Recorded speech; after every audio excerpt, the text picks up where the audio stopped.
धारचूला से लेकर पूरे क्षेत्र के लोग आकर एक नीचे जहाँ स्टेशन पहुँचता है वो टनकपुर है, वहाँ से प्रदेश की राजधानी देहरादून के लिए भी एक मैंने नई ट्रेन चलाने की मांग करी थी उनसे, मैंने अनुरोध किया था, तो उस पर भी उन्होंने मुझे आश्वस्त किया है कि नई ट्रेन का मार्ग बनाकर नई ट्रेन वहाँ पर चलाई जाएगी।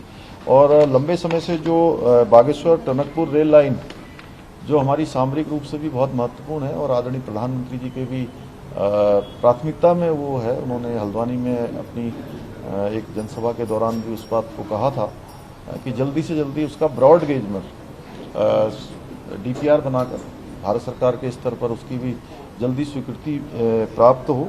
दूसरा, रामनगर, हरिद्वार और देहरादून के लिए नई रेल सेवा की भी बात हुई है, उस पर भी उन्होंने आश्वस्त किया है कि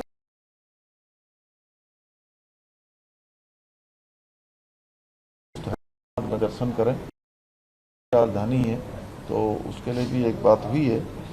इसके अलावा एक ट्रेन जो बाबा विश्वनाथ की धरती से काशी से हरिद्वार के लिए भी माँ गंगा के इस स्थान से लेकर माँ गंगा के उस स्थान तक के लिए भी मैंने उनको बात की। उन्होंने मुझे आश्वस्त किया कि वंदे भारत एक्सप्रेस का जो भी फिजिबिलिटी जहाँ से ठीक बन पाएगी उसका जो क्राइटेरिया होगा उसमें बनाया जाएगा। और मैं निर्मला सीतारमण जी से भी मैंने भेंट करी है, क्योंकि सौंग डैम देहरादून के लिए बहुत आवश्यक है।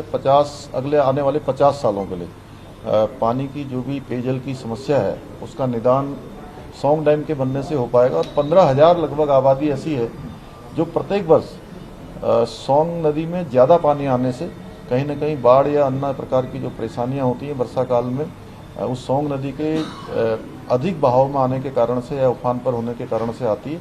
सौंग डैम के बन जाने से इस समस्या का भी निदान होगा और पेयजल की समस्या और सिंचाई तीनों प्रकार की जो समस्याएं हैं उसका समाधान हो पाएगा। तो निर्मला जी ने आश्वस्त किया कि जो हमारा वित्त मंत्रालय है भारत सरकार का वो उसमें अपनी रिपोर्ट दे देगा। माननीय प्रधानमंत्री जी के कार्यालय से उसको परस्यू किया गया है, तो जल्द ही जो है हमको सौंग डैम की भी सौगात उत्तराखंड को मिलेगी।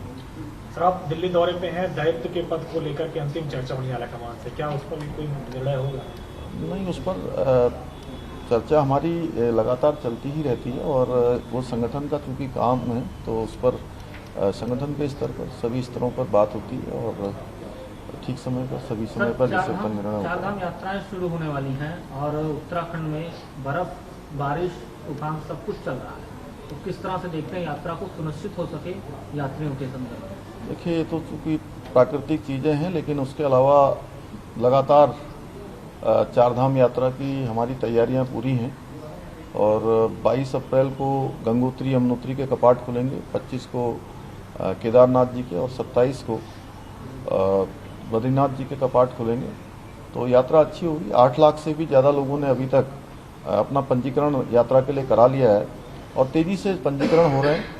मैं समझता हूँ कि गत वर्ष से भी ज़्यादा इस बार यात्रा होगी, उसी लिहाज से हमने सारी तैयारियां भी पूरी करी हुई हैं। कोरोना का कोई असर यात्रा पे तो नहीं पड़ेगा, क्योंकि देश भर में लगातार कोरोना के केसेस बढ़ते जा रहे हैं? नहीं, तो कोरोना की जो भी गाइडलाइन होगी उसको हम लोग पूरी तरह से पालन करेंगे और हमारा प्रयास होगा कि सभी यात्रियों की, जो भी तीर्थ यात्री हैं, श्रद्धालु हैं, उनकी यात्रा अच्छी हो, सुरक्षित हो और स्वास्थ्य की दृष्टि से भी अच्छी हो और सरलता से हो। सर, कई सारी जगह पर उत्तराखंड में अवैध मस्जिद और मजार बनाई जा रही हैं, कई सारी जगह पर अवैध कब्जा है, उसको हटाने को लेकर किस तरह से उत्तराखंड सरकार काम कर रही है? देखिए, अवैध अतिक्रमण जहां भी होगा उसको हम सख्ती से हटाएंगे और हमने सभी को कह दिया है कि स्वतः ही जहां पर इस प्रकार की चीज़ है, जहां भी अवैध अतिक्रमण है उसको स्वयं हटा लें, अन्यथा कुछ दिनों के बाद तो सरकार हटाएगी, प्रशासन हटाएगा ही। सर, चोट के बाद आज ऋषभ पंत दिल्ली में पहली बार स्टेडियम में नजर आने वाले हैं, क्या कहना चाहेंगे सर? अपने टीममेट्स का उत्साह बढ़ाएंगे? नहीं, उनको बहुत शुभकामनाएं हैं कि एक बड़ी आपदा उनके ऊपर आई थी और उसमें से वो निकल कर आए हैं। तो अब वो आने वाले हर परीक्षा में और हर मैदान पर उत्कृष्ट प्रदर्शन करेंगे और हमारे देश का नाम ऊंचा करेंगे। सर, यूसीसी को लेकर सर कब तक फाइनल ड्राफ्ट मिल जाएगा और कब तक हम देख सकते हैं प्रदेश में? यूसीसी पर काफ़ी काम हो गया है और जल्दी ही हमारी कमेटी जो है उसका फाइनल ड्राफ्ट तैयार करने की और आगे बढ़ रही है और अगले 2-3 महीने में लगभग पूरा हो जाएगा। धन्यवाद। धन्यवाद।